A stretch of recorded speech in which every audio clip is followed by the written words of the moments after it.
You're embarrassing me in front of my colleagues. I can't be seen with this version of you anymore. Hey, beautiful souls. Today's story isn't about screaming matches or public drama. It's about dignity. It's about what happens when you sacrifice everything to build someone's dream, and they forget who handed them the tools. But this husband, he didn't beg for her back. He didn't blast her on social media. He simply disappeared. And sometimes that's the most devastating revenge of all. Let me tell you who I was before I became Sarah's foundation. My name is David. I'm 32 now, but this story starts when I was 25. I wasn't anyone special, just a guy who believed in working hard and keeping his word. I grew up in a family where you earned what you got, where loyalty meant something, where you stood by the people you loved even when it cost you. I had simple dreams back then. A decent job, a woman who'd build something real with me. Maybe kids, someday. I wasn't looking to be rich or famous. I just wanted a life that mattered with someone who mattered to me. I was the kind of man who showed love through action, not words, who believed that when you committed to someone you went all in, who thought that sacrifice was just another word for love.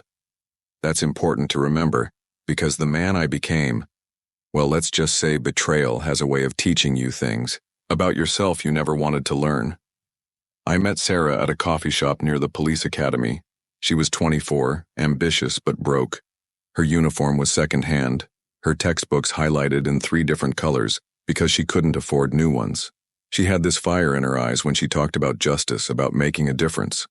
I was working 2 jobs, construction during the day, security at night. But when I looked at her, I saw something worth investing in. Not just her beauty, though she was stunning. I saw her potential. Our first apartment was a studio above a laundromat. The washing machines shook our bed at night, but we didn't care. We had dreams. Her dreams became our dreams. When the academy required extra training, courses she couldn't afford, I picked up weekend shifts. When she needed professional attire for interviews, I sold my motorcycle. When she got accepted but couldn't afford to quit her part-time job, I worked 70-hour weeks so she could focus on graduating top of her class. And she did. She graduated first in her class. I'll never forget that day. She walked across that stage, and I felt like I'd accomplished something too. Because in a way I had. Every sacrifice, every extra hour, every dollar I'd scraped together. It was all worth it to see her achieve her dream. She hugged me after the ceremony, tears in her eyes. I couldn't have done this without you, she whispered. We're going to build something amazing together. For the first time in 3 years, I believed our future was finally beginning. Sarah's career took off like a rocket. Patrol officer to detective in 2 years, detective to sergeant in 3. Each promotion meant longer hours, more responsibility, and a growing distance between us. I supported every step. When she needed to attend conferences in other states, I covered the mortgage alone. When she had to work late, I had dinner waiting. When she was stressed about departmental politics, I listened for hours. But something was changing. The woman who used to plan our future together started talking about her future. The conversations shifted from when we buy our house to when I get promoted again. I told myself it was just ambition. She was focused, driven. That's what I'd fallen in love with, right? When she was made lieutenant at 29, she was the youngest in the department's history. The promotion came with a new office, a new car, and apparently, a new perspective on our relationship. You don't understand the pressure I'm under, she'd say when I'd ask about her late nights and weekend meetings. These people expect a certain image. I need to be strategic about how I present myself. I didn't understand what that meant for us until it was too late. It started with small things. She'd silence her phone when I walked into the room. She bought new clothes, expensive ones, that I never saw her wear around me. She started going to department events alone. It's better if you don't come, she'd say. It's mostly work talk. You'd be bored. But I'd helped pay for every step of her career. I'd earned the right to celebrate her success, hadn't I? The real blow came at the annual police gala. I'd bought a new suit, my first in 5 years.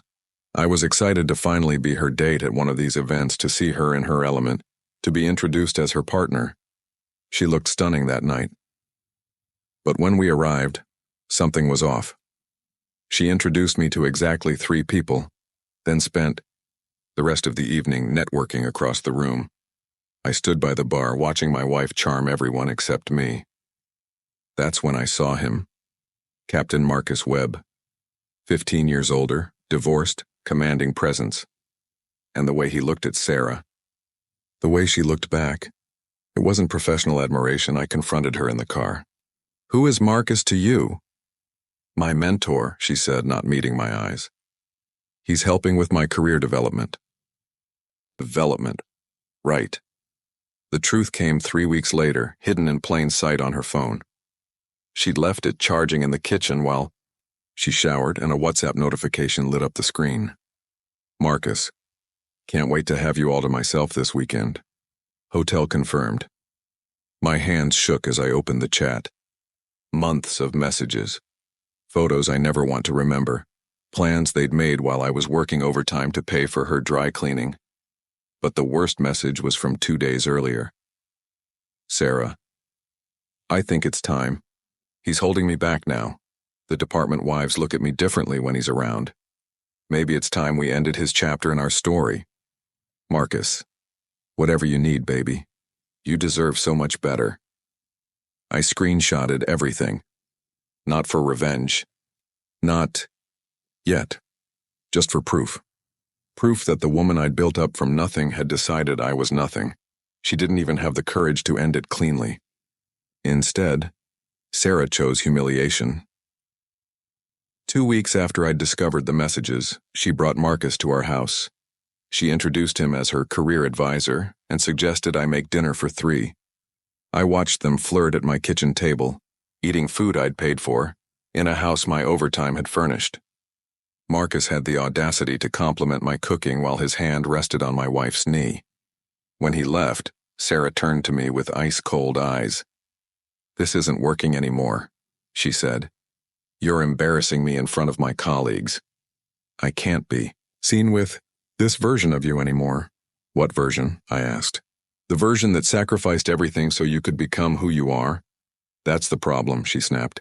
"You act like I owe you something, like your sacrifices give you ownership over my success. I earned my position. I did the work." "With what money? With whose support? That was your choice. No one forced you to help me." The casual cruelty of that statement hit like a physical blow. Years of love, support, and sacrifice dismissed as if they were nothing. But I didn't beg. I didn't scream. I simply asked, "What do you want?" "I want you out. I'll buy out your half of the house. We'll make it clean." "And Marcus?" She didn't even pretend anymore. "Marcus understands my world. He can help my career in ways you never could." That night I packed a bag and left. Not forever, just long enough to think. But as I drove away from the house I'd helped build, for the career I'd helped fund, toward a future I'd never planned for, I realized something. Sarah was right about one thing. She had earned her position, but she'd forgotten that everything she'd built was standing on a foundation I'd provided, and foundations can be removed.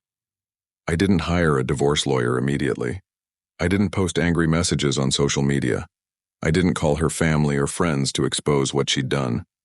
Instead, I went to an internet cafe and spent 4 hours researching. Sarah had always been careless with paperwork, assuming I'd handle the boring stuff while she focused on her career.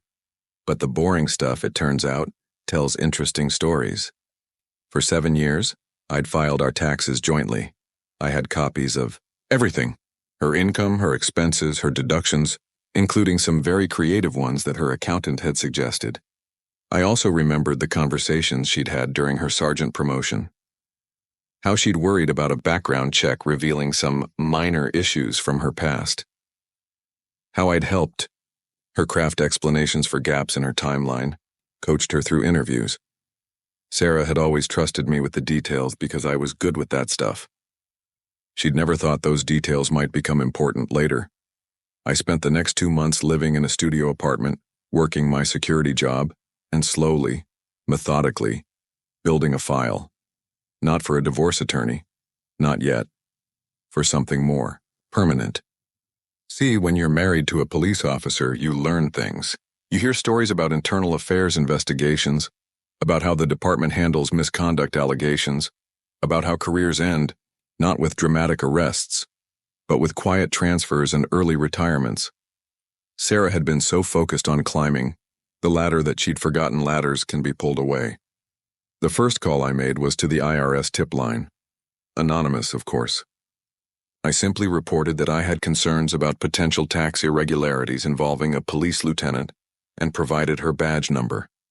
I suggested they might want to look at her returns for the past 5 years. The second call was to the police department's Internal Affairs Division. Another anonymous tip, this time about a lieutenant who might be in violation of departmental policy regarding relationships with superior office. The silence stretched between us. Finally, she whispered, "How did you know about that message?" "The same way I know about a lot of things, Sarah. You were never as careful as you thought you were." She hung up. The second crack came a month later. An IRS audit notice arrived at our house, which she was still living in, since the divorce hadn't been finalized. The audit covered 5 years of tax returns and specifically questioned several deductions her accountant had claimed. Sarah called, again this time in tears. "They're questioning everything. My accountant says there might be penalties, maybe even criminal charges if they determine the deductions were fraudulent." "Did you claim fraudulent deductions?" "I don't know. I trusted him to handle everything properly." "Trust," I repeated. "That's important in a relationship, isn't it?" By now, the investigation into her relationship with Marcus had expanded. Department policy was clear. Relationships between officers of different ranks, especially when one could influence the other's career advancement, were strictly prohibited. Both officers faced disciplinary action. Marcus, with 30 years on the force and pension eligibility, took early retirement rather than face a formal hearing. Sarah, with only 8 years of service, didn't have that option. The beautiful thing about systematic collapse is that it looks like bad luck. Sarah's demotion from lieutenant to detective happened quietly, buried in departmental paperwork. Officially, it was due to restructuring. Unofficially, everyone knew better. The IRS investigation resulted in $47,000 in back taxes and penalties, money she didn't have since she'd been living beyond her means, counting on future promotions to fund her lifestyle. Marcus, despite his early retirement, found that his pension was being reviewed due to the misconduct investigation. His divorce, which had been finalized shortly after his retirement, left him with limited assets and a very angry ex-wife, who was suddenly very interested in his relationship with his former subordinate. But the most devastating blow was the simplest one. Sarah had built her career on image, on networking, on being seen as someone on the rise. Now she was radioactive. The other officers avoided her. The command staff saw her as a liability.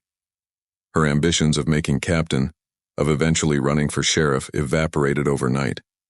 She was transferred to a night shift in the quietest district, handling paperwork and minor incidents. The department's way of encouraging resignation without outright firing her. The call came on a Tuesday night 8 months after I'd moved out. "Please," she whispered into the phone. "I know what you did." "I didn't do anything, Sarah. I simply stopped protecting you." "The IRS thing, the IA investigation, that was you." I made some phone calls, anonymous ones. I reported concerns. The rest was just the system working as designed. Destroyed my life. "No," I said, surprising myself with how calm I sounded. "I built your life. For 7 years I built it. I paid for it. I supported it. I protected it. When you decided you didn't want me anymore, I simply stopped. I made a mistake. You made a choice. You chose Marcus over me. You chose your image over our marriage. You chose to humiliate me in my own home. Those were your decisions. We could work this out. We could try again. You said I was embarrassing you. You said I was holding you back. You said it was time to end my chapter in your story." I paused, letting the words sink in. "So I stayed out." just like you wanted. That's not what I meant. It's exactly what you meant. You just didn't think about what your story would look like without me writing the background chapters. I hung up. She called back 17 times. I didn't answer. 6 months later, the divorce was finalized. Sarah kept the house but had to take a second mortgage to buy out my half, money she needed for the IRS settlement. I used my portion to buy a small place across town. Nothing fancy, but it's mine. Completely mine. I still work security, but I've started taking classes at the community college. Business management. Turns out I'm good with details, good with systems, good at seeing how pieces fit together. Sarah resigned from the department last month. Word is she's working dispatch for a private security company in another county. Night shift, entry-level pay. Marcus moved 2 states away, took a job as a security guard at a mall. His pension review is still pending. I don't take satisfaction in their suffering, not exactly, but there's something to be said for consequences, for systems that work, for the idea that actions have reactions, even when those reactions take time to develop. He didn't destroy her career with false accusations. He didn't ruin her reputation with public shaming. He simply stopped being the foundation that kept her world stable. Sometimes the most devastating revenge isn't what you do to someone, it's what you stop doing for them. For 7 years, he'd been quietly fixing problems, covering gaps, providing stability she'd taken for granted. When he removed himself from that role, the natural consequences of her choices became visible. She'd forgotten that her success wasn't built in isolation, that careers, like buildings, need strong foundations, that when you abandon the people who helped lift you up, you'd better be sure you can stand on your own. He didn't need to push her down. Gravity took care of that. Have you ever been betrayed by someone you lifted up? Someone who forgot your sacrifices the moment they no longer needed them?